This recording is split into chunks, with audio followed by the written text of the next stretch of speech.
మెదక్ జిల్లా రామాయంపేట మున్సిపాలిటీ పరిధిలోని 10వ వార్డులో శుక్రవారం కౌన్సిలర్ చిలుక గంగాధర్ ముగ్గులు పంపిణీ చేశారు. మల్కాజ్గిరి మాజీ ఎమ్మెల్యే మైనంపల్లి హనుమంతరావు జన్మదిన పురస్కరించుకొని సంక్రాంతి పర్వదినం సందర్భంగా ఇంటింటికి వెళ్లి రంగుల ప్యాకెట్లను అందజేశారు. ప్రతి ఇంటి ముందు ముగ్గులు వేసుకునే విధంగా రంగులు పంపిణీ చేసినట్లు కౌన్సిలర్ గంగాధర్ తెలిపారు. ఈ కార్యక్రమంలో కౌన్సిలర్ చిలక గంగాధర్, కాంగ్రెస్ పార్టీ నాయకులు వెంకట్రెడ్డి, స్వామి తదితరులు పాల్గొన్నారు.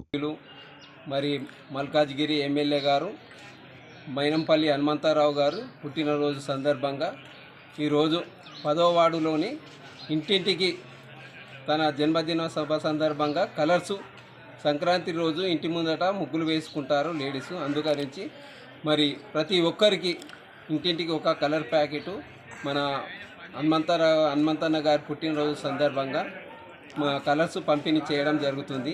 మరి ఇన్ని సంవత్సరాలుగా 11వ వార్డు కౌన్సిలర్గా నేను గెలిచినందుకు 11వ వార్డు ప్రజలకు ప్రతి సంక్రాంతికి కలర్స్ పంపిణీ చేయడం జరిగింది. మరి అదేవిధంగా ఈసారి కూడా ప్రతి సంవత్సరం ఇచ్చినట్టుగానే ఇస్తూ మరి ఈరోజు మైనంపల్లి హనుమంతరావు గారు బర్త్డే సందర్భంగా మరి 10వ వార్డు ప్రజలకు గుడక నా పక్కవాడే కాబట్టి ఇక్కడ ప్రజలకు గుడక ఇవ్వాలని నిర్ణయించి మరి ఈరోజు ఈ 10వ వార్డు ప్రజలకు గుడక ఇంటింటికి ఈ యొక్క కలర్ పంపిణీ చేయడం జరుగుతుంది. మరి ప్రతి ఒక్కరూ సంక్రాంతి పండుగ రోజు మరి వాళ్ళ ఇంటి ముందట ఈ యొక్క కలర్స్ వేసుకొని మరి పండుగ సుఖ సంతోషాలతో జరుపుకోవాలని ఆ భగవంతుని ప్రజలను కోర్చు ఆ భగవంతుడు ప్రజలందరికీ అష్టైశ్వర్యాలు కలిగిస్తూ నిండు నూరేళ్ళు సుఖంగా సంతోషంగా జీవించాలని చెప్పి ఆశిస్తూ మరి అందరూ మరి సుఖ సంతోషాలతో జీవించాలని మరి రామాయంపేట పట్టణ ప్రజలందరూ